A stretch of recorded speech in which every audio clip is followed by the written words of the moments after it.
I do have a little tiny preface. Some years ago, when Susan Manker Seal, and some of you do remember her, was our minister, Judy Carlson asked me to deliver a sermon on forgiveness. This reflection today is a revision of that sermon, and I dedicate it to her. We lost her to cancer on the 12th of this month, and as you all know now, we'll be doing a service here for her on Wednesday at 7 o'clock. She had very little to forgive, I'll tell you that. She was a wonderful person. Several years ago, during a wonderful intergenerational service that we had here, our pastor and the religious education director alternately read a series of wishes. Among them was, "I wish you to have around you people who love easily and forgive quickly." This struck me very strongly at the time and still does, perhaps because forgiveness is not formally a part of our usual Unitarian services. This is for two reasons, I think, but I'm not sure. Anyway, I'm addressing last month's subject again for two reasons. First, because this talk could not be fit into the busy schedule for January with the auction, the talk on tolerance, and important congregational meetings. But more importantly, because rarely does one of us, myself included, come forward to light a candle and ask for forgiveness for any offense whatsoever. Yet back when I was growing up, I, like many of us here, recited the Lord's Prayer at least weekly, and so was reminded over and over again to forgive my trespasses as I was to forgive those who trespass against me. And around the same time in my young life, my Roman Catholic friends often took me to church with them on Sunday mornings, where they waited in line to confess and be forgiven before we could go out to the Saturday matinee. I remember being almost frightened by the statues of bruised and bloody saints that surrounded me as I quietly waited for friends to recount their Hail Marys and their own Our Fathers and meditate on their very young wrongdoings. Sometimes as we would walk out of church, they would ask me to forgive them for some almost imperceptible offense. At others, they would simply look relieved. My Jewish friends, too, have sometimes asked me for forgiveness, again for an offense I barely recall. Rosh Hashanah, the celebration of the birthday of Adam and a time of the turning of the Jewish year, reminds them to review their transgressions of the previous year before beginning anew. I admire that tradition. For 10 days between Rosh Hashanah and Yom Kippur, these friends reflect upon what they may or may not have done, what they might or might not need forgiveness for, so that on Yom Kippur they can again atone and begin a new year with a clean slate. One of my friends took this so seriously that she fasted to the point of fainting. Reflecting on these other traditions makes me wonder if we are not missing some important part of human ritual, some kind of freeing purgation. In dispensing with regular confessions and requests for forgiveness, it is possible that we're not just dispensing with unnecessary guilt, which I think is a good thing, but also with an important source of growth and mental health. Forgiveness and new beginnings seem central to Judeo-Christian beliefs, of course, as to self-help programs like Alcoholics Anonymous. Yet, as Ron pointed out to us last month, they're not directly mentioned in our 7 principles, nor, I would add, in our brief summary of the living traditions from which we draw sustenance. In that summary, we are, however, beholden to seek wisdom from the world's religions, which inspire us in our ethical and spiritual lives. So let us for another few moments ponder forgiveness, so central to the world's great religions, along with new beginnings here at the near beginning of 2016. I have a foreboding sense that our current culture is pervaded with a strong need for forgiveness, but with less of a desire to explore its roots. Warring, taking advantage of the uninitiated in our lending practices, our stock markets, harboring fears and hatreds of others and otherness, and brutalizing our planet, we, as my friend Wordsworth would say, lay waste our powers. Such actions do, of course, corrupt our inner lives and demand forgiveness. Even popular films of about a decade ago recognized this time and time again. But today, and my film going may be too limited, but I hope not, we seem to be exploring revenge or greed rather than forgiveness, particularly if we take as our examples films like The Revenant or The Big Short, both honored with multiple nominations for Academy Awards. Yet just a few years back, in 2009, our little UU film group went to see a different kind of film, Invictus, about Nelson Mandela, and the film was set after Mandela's 27-year term in prison for opposing apartheid and having been accused of communism. In that film, Mandela is the president of South Africa and working toward a new beginning in a country still strongly divided by hatred and mistrust.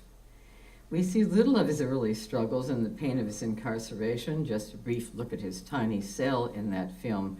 But what we do see is his largesse, his forgiveness of the culture that destroyed so very much of his personal life.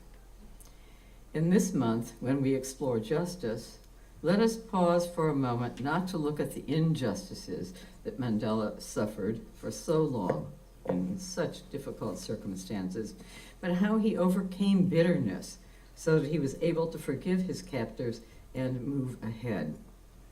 He tells us that that is the way he, and I quote him here, liberated his soul.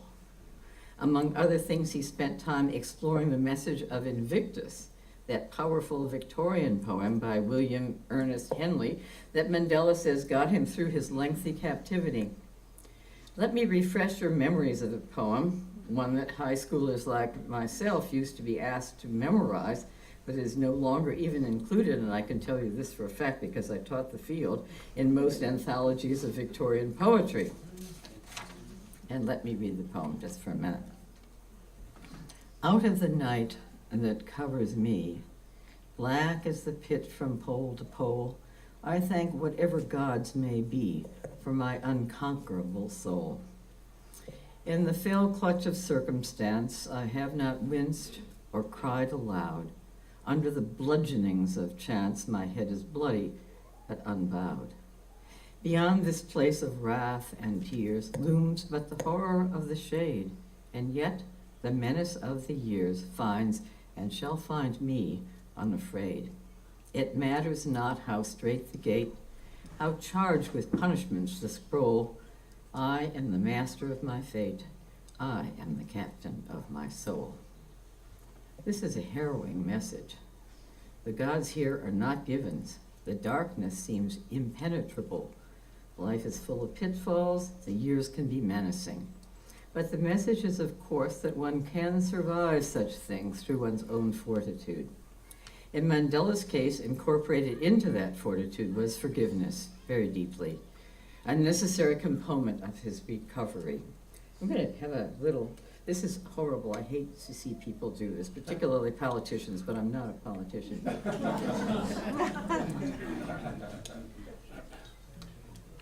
Mandela had to forgive the racists of his country, his jailers, and those who accused him of being a communist and enemy of his own people, in order to emerge as the visionary leader he would become.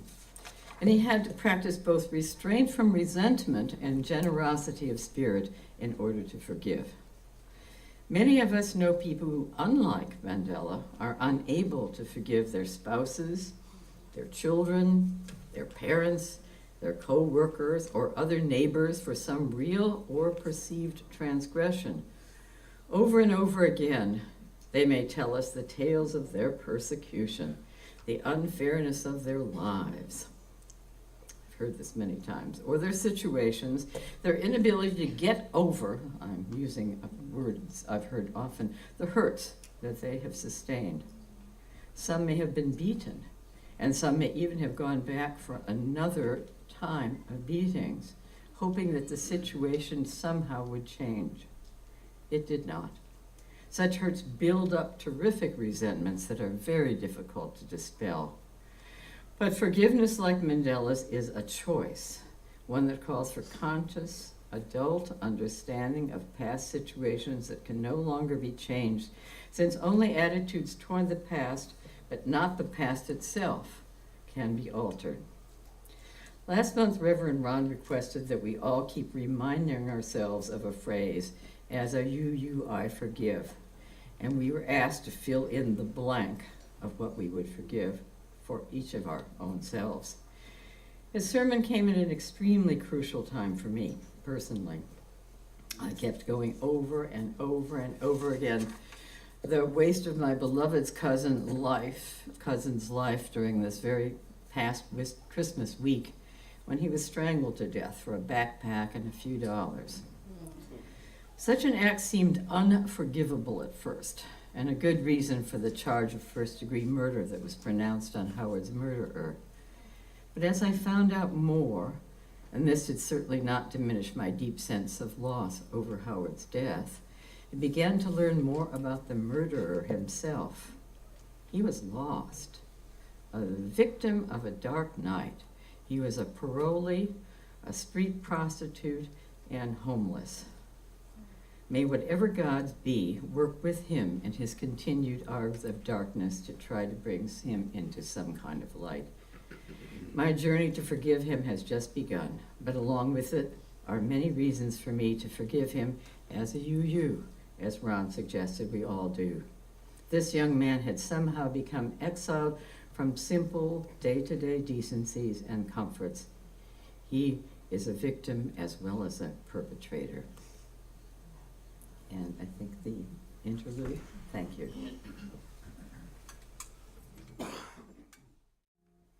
So what is the crux of forgiveness? What's the point of it?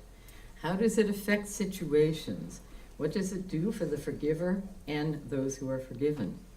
Most psychologists, and my cousin himself was such a person, believe that forgiveness aids the forgiver far more than the forgiven.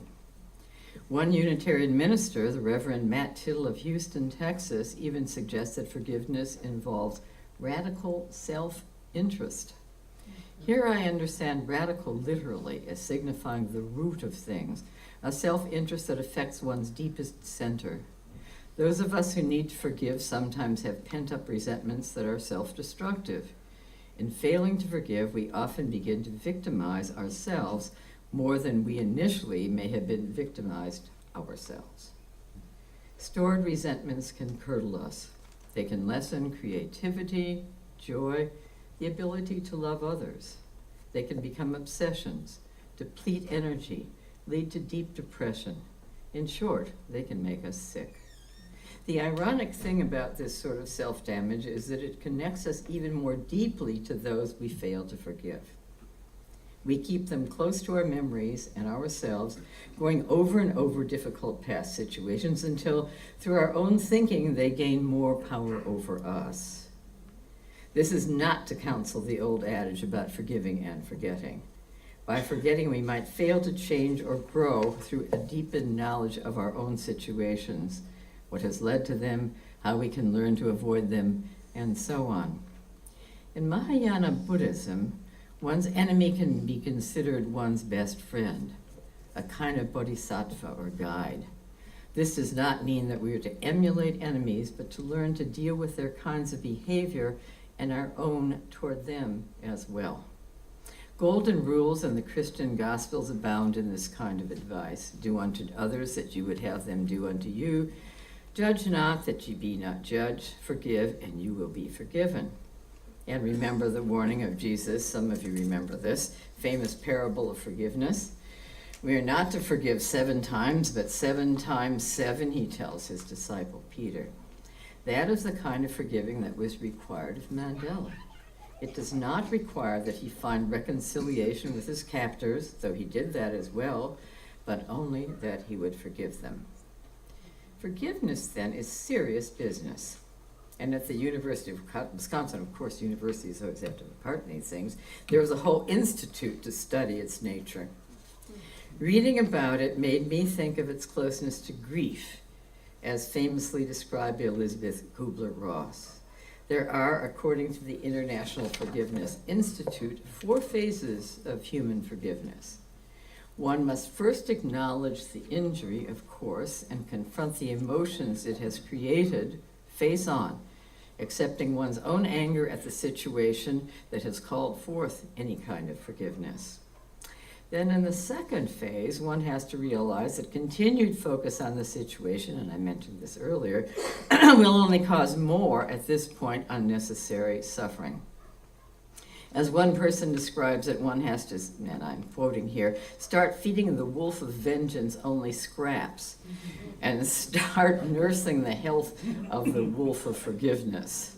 I like this description because forgiveness is not a lamb.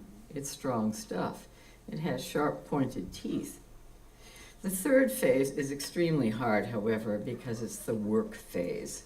In this phase, one has to try not to pass on the pain or the situation to other people, as when the beaten might choose to beat someone else, or as a friend might stress out another friend by telling and retelling his or her story of pain until the second party cannot stand to listen one more time. Eventually, however, one might enter a fourth and final phase, that of a deepening sense of relief, one that encompasses the paradox behind all forgiveness, that through forgiveness of others, oneself can become the healed self, the more generous, the more merciful self. Only after this process, which can be short or long and drawn out, can one understand the mystery of forgiveness.